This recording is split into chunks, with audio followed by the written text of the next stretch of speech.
मित्रों, हिंदी अवधूत डॉक्टर राजकुमार शर्मा के साथ धीरे धीरे बैंड के असीम लगाव का कायल हो गया और उनका भरपूर सहयोग भी मिला। साइकिल पर चलने वाले आजीवन संत कुर्ता पजामा में वह किसी देवदूत से कम नहीं है। उनको मैंने कभी राजनीतिक कुर्ते पजामे में नहीं देखा, बल्कि साहित्यिक धारा में बहते हुए देश विदेश के कलमकारों को सम्मान का प्रसाद देते ही अवश्य आज भी पाता हूँ। इसलिए उन्हें मैं अवधूत कहता हूँ। एक तरफ हिंदी के महाप्राण निराला उसी सड़क पर बसे, तो दूसरी तरफ हिंदी के अवधूत डॉक्टर राजकुमार शर्मा रमण करते हैं और तीसरी धारा में नई कविता के महामानव डॉक्टर जगदीश गुप्त भी हैं। इन तीनों धाराओं को जीवंत रूप से प्रयागराज में आज भी बुना व पढ़ा जा सकता है। हिंदी के दानवीरों में एक दानवीर निराला जी अपनी पुस्तकों की रॉयल्टी का रुपया गरीबों को सड़क चलते दान कर देते थे, और दूसरी तरफ डॉक्टर राजकुमार शर्मा सम्राट हर्षवर्धन की याद में हर वर्ष गंगा यमुना के तट पर आज भी सैकड़ों गरीब दुखियारों को दान बांटते दिख जाएंगे। ये दोनों दारागंज के महाप्राण निराला और हिंदी के अवधूत डॉक्टर राजकुमार शर्मा में ही देखने को मिलता है, जो अत्यंत दुर्लभ है। आजीवन हिंदी की सेवा में प्राणपण से बसे लगे रहने वाले पंडित श्री नारायण चतुर्वेदी भी वहीं रहकर हिंदी राष्ट्रभाषा को प्रतिष्ठा दिलाने के लिए संघर्ष करते रहे। बाद में लखनऊ जाकर रहे और उत्तर प्रदेश हिंदी साहित्य सम्मेलन लखनऊ के कार्यकारी अध्यक्ष रहकर हिंदी को गौरवान्वित किया। और डॉक्टर राजकुमार शर्मा ने भी अखिल भारतीय हिंदी सेवी संस्थान इलाहाबाद के कार्यकारी अध्यक्ष के रूप में अनेकों साहित्यकारों, कवियों, लेखकों, समाज सेवियों को अद्वितीय सम्मान दिया। वास्तव में अविस्मरणीय रहेगा।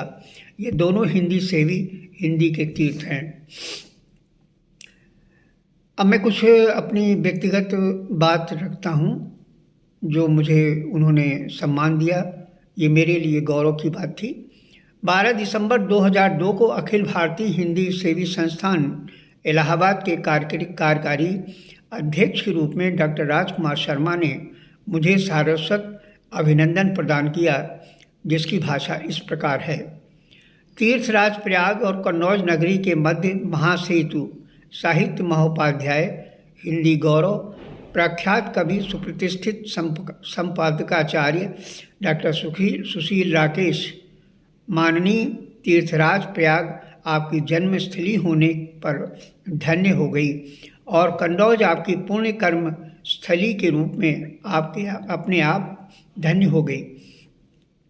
प्रयाग में आपने निराला, पंत महादेवी, डॉक्टर राम कुमार वर्मा, आचार्य जगदीश चंद्र मिश्र, पद्मकांत मालवी, डॉक्टर धर्मवीर भारती, डॉक्टर जगदीश गुप्त, डॉक्टर प्रभात शास्त्री, डॉक्टर राजकुमार शर्मा, पंडित श्रीधर शास्त्री, पंडित इलाचंद जोशी, लक्ष्मीकांत वर्मा, नरेश मेहता आदि अनेक गणमान्य साहित्यिक निर्माताओं के सानिध्य में रहकर जो साहित्य सृजन के नए नए पुष्प खिलाए हैं, उनकी अनुपम सुरभि से आज भी प्रयाग सुरभित हो रहा है।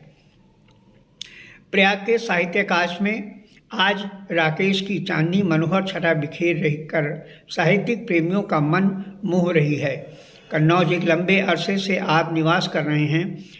शिक्षण, प्रशिक्षण और अध्यापन के क्षेत्र में आपने जो प्रतिष्ठा अर्जित की वो अभिनंदनीय है।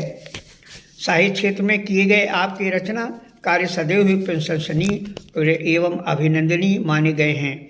आपकी रचना धर्मिता नई पीढ़ी के लिए प्रेरणा प्रदान करने वाली सिद्ध हुई। सम्राट हर्षवर्धन दान महोत्सव यात्रा कन्नौज से प्रयाग आपके सफल प्रयास का ही ऐतिहासिक प्रतिफल है। संगठन और संयोजन आपकी अपनी ऐसी विशिष्टताएं हैं जो आपको अपने अग्रजों और प्रिय अनुजों से एक अलग विशिष्ट आसन पर आसीन करती है और तन मन धन से आपके कंधे से कंधा मिलाकर चलने को विवश करती है। ये व्यवस्था हमारे मन की होती है, आपके सुशील स्वभाव की होती है, जो राकेश की मनोहारी छटा से हम सबके मन को मोह लेता है। केवल प्रयाग और कन्नड़ वासियों को ही नहीं, वरन दूर दराज तक फैले हुए इस महान देश के विभिन्न अंचलों में बैठे हुए निवास कर रहे हिंदी प्रेमियों को भी बरबस अपनी ओर खींचकर चले आने की व्यवस्था है, जिस पर हम सब में से किसी का भी बस नहीं चलता। सुशील राकेश का प्रबल आकर्षण सभी को अपनी विशाल बाहों में सहज ही समेट लेता है। साहित्य के क्षेत्र में कविता, कहानी, एकांकी, नाटक, आलोचना, संस्मरण आदि विविध विधाओं में आपने जो रचनाएं प्रस्तुत की, उनसे प्रभावित होकर ही हिंदी साहित्य सम्मेलन ने आपको साहित्य महोपाध्याय तथा अंतर्राष्ट्रीय हिंदी साहित्य संस्थान ने आपकी श्रेष्ठ मानक उपाधि हिंदी गौरव से सम्मानित किया। राष्ट्रभाषा हिंदी के प्रति आपकी निस्वार्थ सेवाएं ही आपके महान व्यक्तित्व को अभिनंदनीय स्वरूप प्रदान करती हैं। उक्त सम्मान प्रसाद का मैंने इसलिए जिक्र किया कि एक हिंदी के अवधूत डॉक्टर शर्मा के शब्दों में कितनी अर्थवत्ता है। वाणी और व्यक्तित्व के आचरण को श्रेष्ठतम बना देती है। मैं तो उनके आगे बहुत अकिंचन हूँ, किंतु हिमालय जैसा बढ़ाने का प्रसाद हिंदी के अवधूत संत डॉक्टर राजकुमार शर्मा को ही है। वह बहुआयामी व्यक्तित्व के एक अवधूत महापुरुष हैं, जिनके अंदर प्रखर चिंतना शक्ति संचारित होने के साथ समर्थ रचनाकार और गंभीर वक्तृता भी दृष्टव्य है।